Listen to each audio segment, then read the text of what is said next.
Polda Metro Jaya ada apa, Bang? Ya, kami menyerahkan kembali bukti tambahan ya yang belum sempat kami serahkan pada pihak penyidik. Pertama adalah bukti video yang mencatut fotonya Pak Anies Baswedan. Kemudian juga kami memberikan lagi bukti-bukti transparan pada pihak penyidik.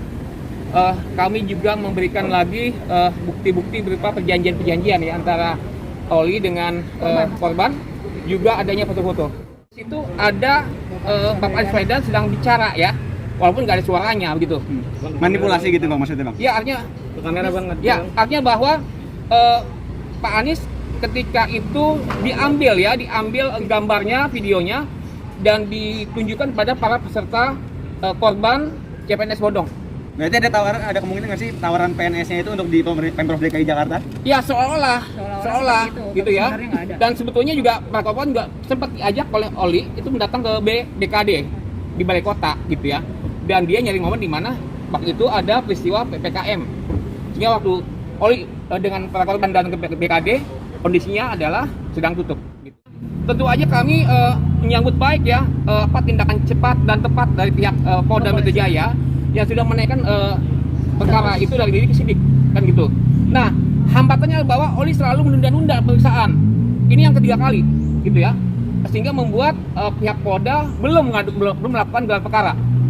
Nah, itu. Walaupun sebetulnya semua orang-orang yang disebut oleh Oli waktu di BAP sudah dipanggil gitu ya. Siapa aja misalnya manajernya gitu ya. Inisialnya adalah KM. Kemudian ada guru bimbel privat ya, inisialnya KR gitu kan. Nah, KR ini menjelaskan bahwa nggak ada namanya bimbel CPNS, itu nggak ada gitu ya. Jadi sebetulnya ketika nama KR itu dimunculkan oleh Oli, makanya polisi panggil si KR, benar apa nggak nih ibu melakukan training ataupun CPNS gitu ya pada korban. Tidak ada. Nah kayak gitu. Jadi jelas sekali bahwa Oli sudah nggak punya alasan lagi untuk bilang bahwa ini adalah uang untuk bimbel. Itu nggak ada. Nggak ada sama sekali. Kemudian yang terakhir tuh ya, yang korban dari Cilacap ya, Bang Mil jelaskan tuh ya. Ya, kalau yang dari Cilacap kemarin kan sama aja seperti kronologinya juga sama gitu kan. Dijanjikan untuk menjadi PNS menggantikan orang yang sudah bukan COVID, kemarin itu narkoba, dikeluarkan karena narkoba gitu kan. Jadi menggantikan posisi aja, tinggal masuk aja seperti itu. Itu korban yang terakhir Cilacap dan itu sudah jelas banget. Ada bukti rekaman videonya ada, fotonya ada, semuanya ada, semuanya sangat lengkap.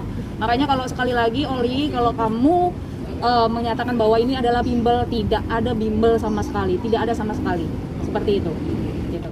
Kuasa hukumnya kan udah nggak lagi dalam posisi yang kenceng ya gitu ya, yang ngancam-ngancam nggak ada gitu kan katanya datar aja sekarang kan gitu.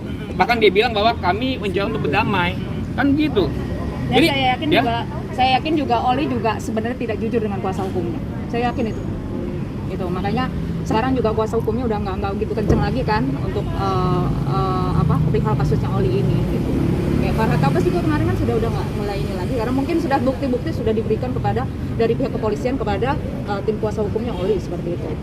Ya pasti bahwa dari pihak penyidik sudah memeriksa ya seorang yang berinisial KM yang mencetak SK bodong kan gitu ya kan. Di Kemang, Kemang. Jadi memang sekali lagi ya semua cerita dongeng-dongeng dibuat oleh Oli ataupun kuasa hukumnya itu memang bohong semua, nggak ada itu namanya bimbel tuh nggak ada gitu kan. Yang jelas mereka itu satu mencatut BKN kemudian ya, dan keberaniannya adalah dia berani membuat SK bodong dengan lambang Garuda dan lambang BKN. Itu yang membuat kita bahwa pihak kepolisian segera untuk menangkap dan membongkar ya mafia CPNS gitu. Sebagai pengingat bahwa ini ada isu besar yang mesti diselesaikan oleh pihak kepolisian dengan cara apa? Yang menangkap ya Oli dan Raf, kemudian membongkar jaringannya begitu. Pak Udi, berarti selain dari pihak pelapor merasa bahwa selain OI yang terlibat di sini, di atasnya OI itu masih ada lagi Pak, orang-orang yang di belakang OI yang mengatur ini semua. Nah, Oli kan bilang bahwa dia punya punya link di BKN ya, pejabat-pejabat yang namanya Pak Ari. Ternyata begitu diselidiki oleh pihak penyidik itu nggak ada Jadi yang namanya Pak Awi itu yang berkomunikasi lewat WA, ya itu mereka sendiri, kubu mereka sendiri, apa mereka sendiri gitu loh.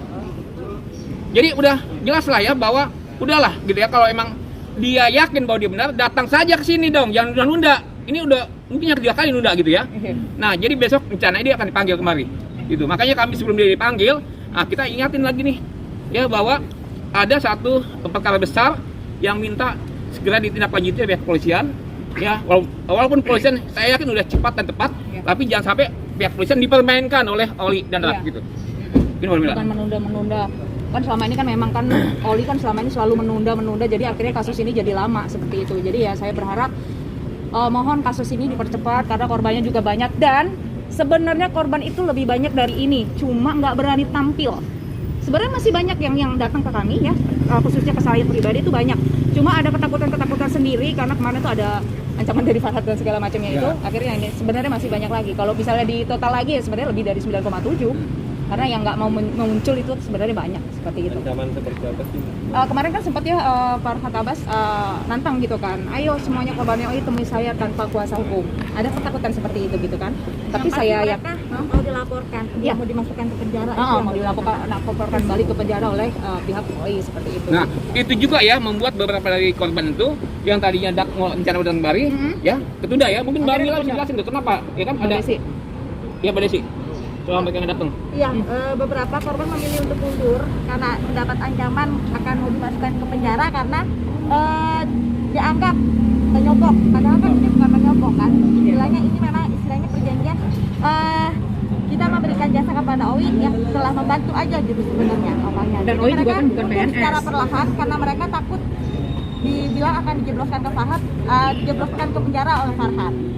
Ya, jadi yang pasti orang-orang yang sudah diperiksa oleh pihak kepolisian itu pertama adalah manajernya si Oli, manajernya si ND, kemudian juga bendahara ya mereka, kemudian sekretarisnya juga guru bimbel ya, guru bimbel yang sebetulnya guru bimbelnya untuk anaknya Bu ND gitu kan, tapi kemudian oleh Oli dipergunakan figurnya seolah-olah sebagai guru bimbel untuk CPNS, dan dia udah ngebantah, saya tidak pernah memberikan bimbel untuk CPNS.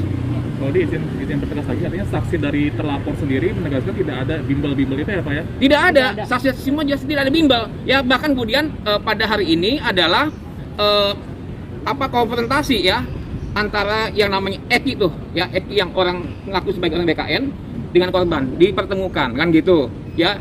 Dan Eki bilang kan bahwa iya betul memang ada penipuan di situ. Nah, makanya dipertemukan. Jelaslah bahwa perkara ini bukan perkara yang susah untuk diangkat gitu kan, hanya menjadi lambat karena Oli selalu nunda-nunda gitu. Oke. Hanya berharap segera.